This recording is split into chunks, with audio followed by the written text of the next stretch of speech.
Will she, won't she? That's the question we've been asking in the run-up to the budget 2023, and she has. Finance Minister Nirmala Sitharaman did not disappoint India's middle class and announced the much-needed bonanza that we have been waiting for, we the salaried class in India. You are watching our rolling coverage of Budget 2023 here on News 9 Plus.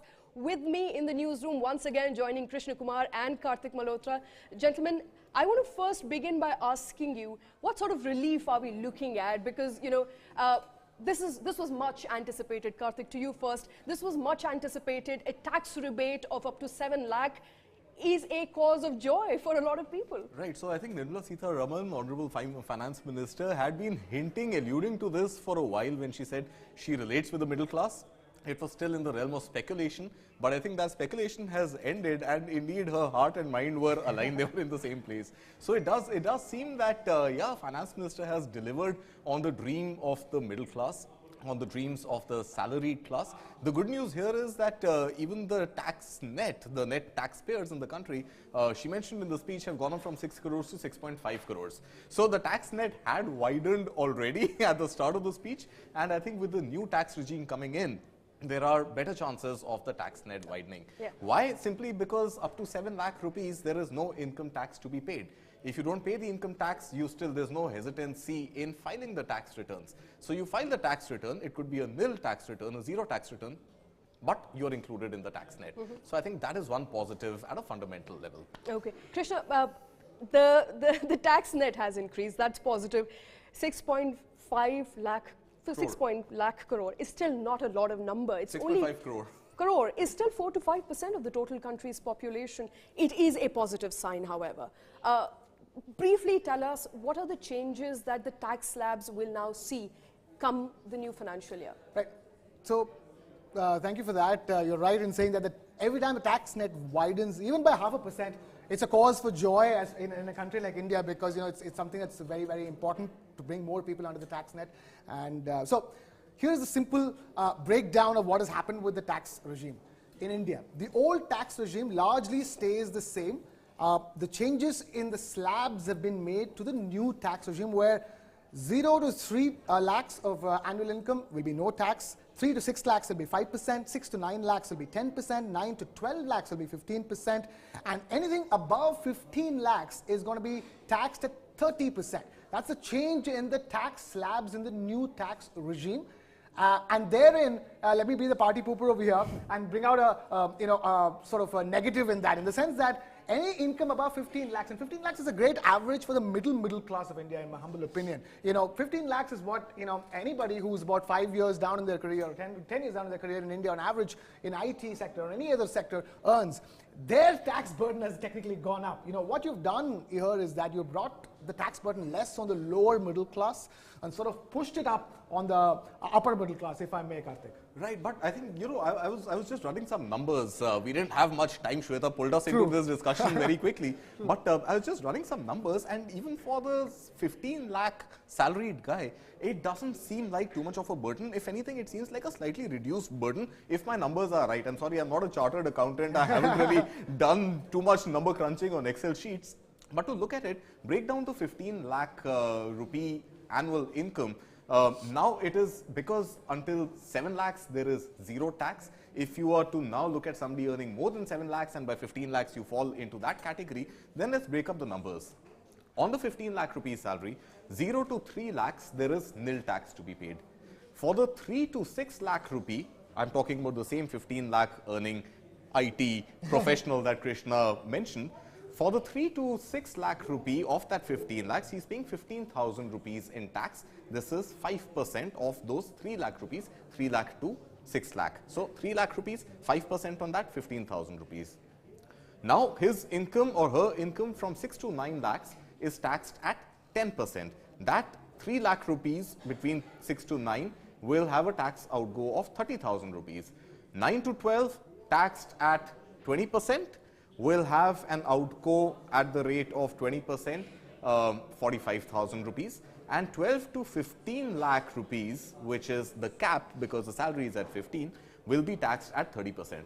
This becomes 60,000 rupees. So for a 15 lakh earning employee in the country, He's paying no tax 0 to 3, 15,000 rupees tax up to 6 lakhs of salary, add another 30,000 rupees for 6 to 9, 45,000 rupees for 9 to 12, and 60,000 rupees to from 12 to 15, and that's the number. 1.5 lakh rupees tax on a salary of 15 lakh rupees is technically 10% in tax. Effective 10%. Effective 10% tax. That sounds too good to be true, honestly. Now, is it true? I don't know. A CA will have to tell us. But yeah, basic number crunching tells us it's true. Okay, so the basic number crunching that we've done here tells you that if you're earning up to 15 lakh rupees, you're only paying up to 1.5 lakh rupees in taxes, effectively 10% of your salary. And Shweta, extrapolate that to somebody earning, let's say, 20 lakh rupees, right? So it's an average techie who's done better than average, got an increment or 2. And when the salary has gone up to 20 lakh rupees, effectively, by the same logic, by the same calculation,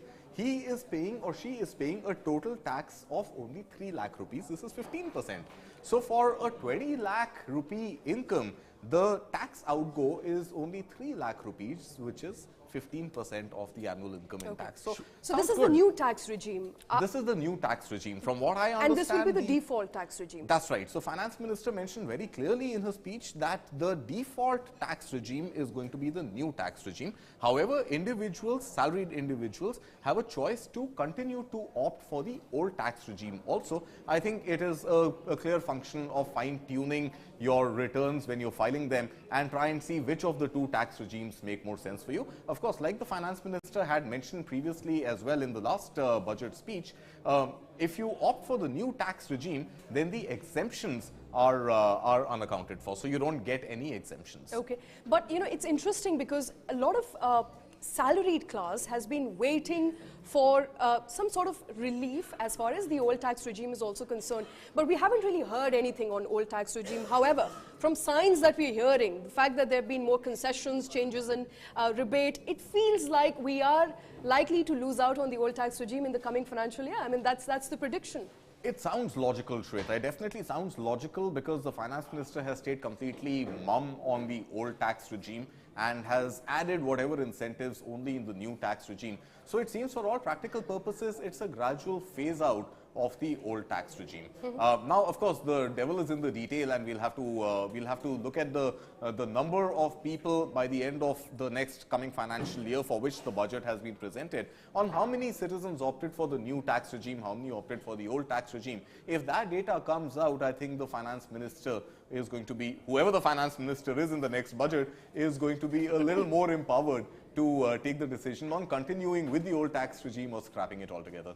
Okay. Just to add to that, remember this is the last full budget of the current government. Next year, we are anticipating union elections. There could be a change in who's going to be the finance minister. We don't know just as yet, but bonanza there, of course, for the middle class. Karthik and Krishna, I also want to bring in what's in the bag of the finance minister for senior citizens and women, because there was some sort of earmarked, announcement for both these categories. Right. So again, numbers just off the cliff. I think the Mahila Saman Yojana has been introduced this year, and this is offering an interest rate of 7.5% to women. This is a women-only new scheme launched by Finance Minister, just announced about an hour ago in her budget speech. So 7.5% interest rate is what this Mahila Samman Yojana is going to give women investors or women savers, as they may be. Speaking about senior citizens, last year around July, if memory serves me right, the interest rate on senior citizen savings schemes had gone up to 7.6%. Remember, this was an era where we were in a low interest rate cycle. So fixed deposits were not lucrative enough. So at 7.6%, the senior citizen savings scheme was meant to be a good fillip to the pension that senior citizens were drawing already. And for those who were not drawing any pension at all, this was an added income by way of interest accrued on the savings they have made for their lives. The limit for the 7.6% was capped at 15 lakh rupees of savings. Now, that has been doubled in this budget presentation. So it has been doubled from 15 lakh rupees to 30 lakh rupees. That means senior citizens, those who are above 60 years, male, female, both, if they want to park their lifetimes of savings into the senior citizen scheme, they don't need to be restricted to 15 lakhs only. They can draw the 7.6% interest rate for up to 30 lakh rupees of savings. Okay. There was a lot of talk in the budget, Karthik and Krishna, about how ITRs would be made easy to file. Because, you know, one of the pain points of a lot of people who file their taxes is they don't know how to do it. They have to hire services. They don't end up filing tax returns. And we are now given to understand ITR would be made simpler. Yeah. Tell us about that. Right. First of all, it was good to hear the finance minister announce the fact that the average rate of processing of income tax refunds in the country is now being brought down to just 16. That's a very significant development in my mind, because 16 days has been brought down to 16 days. Right. So the average time taken is 16 days for income tax refunds to be processed, which is a it is a quantum leap in many ways. And going forward, the finance minister did talk about a brand new generation, portal for income tax filing that is in the works. But then there were no details that were given in the budget about what that portal is going to be about and how better it's going to be than the current one. So, we are awaiting details on the front, but both of these things are very good. The fact that tax refunds processing time has been reduced so much, and the fact that even for filing, there's going to be a brand new portal that's going to be far more intuitive, far more easy to use, and entice millennials and all the young people out there to start filing their taxes at the earliest. Okay. Well, that's the hope. And, on the people who are paying the highest tax, which is at 42.7%, often, we've been talking about people who pay the highest tax of 42.7% and then compare it to very rich farmers who end up paying nothing.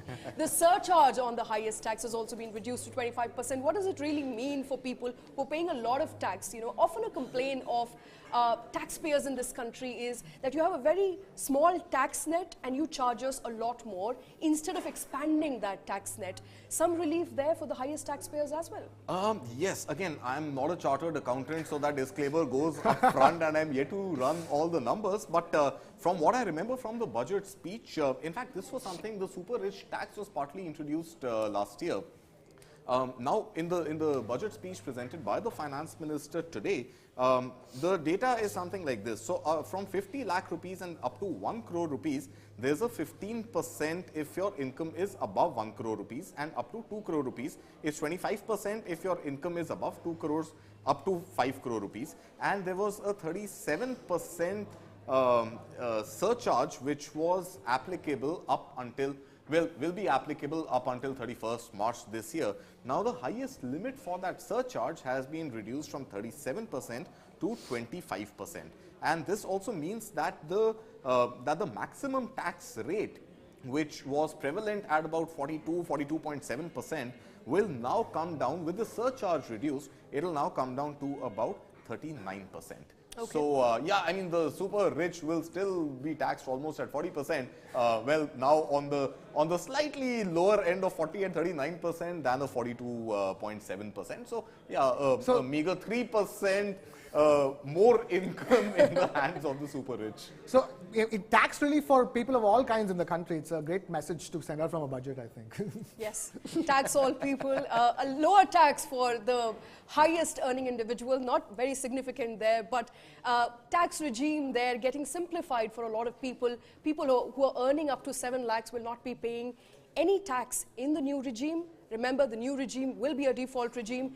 You can still choose the old regime if you feel like there's going to be simplified filing of income tax return come the new financial year. We are still hoping to go through the fine prints of the budget to actually understand what kind and extent of relief you, the salaried class, will get come the new financial year. But bonanza there for the salaried class as expected, as we've been talking about here on News 9 Plus. Gentlemen, appreciate you joining us on the show today. Thanks very much for all those who've tuned in. Keep watching News 9 Plus. Thank you.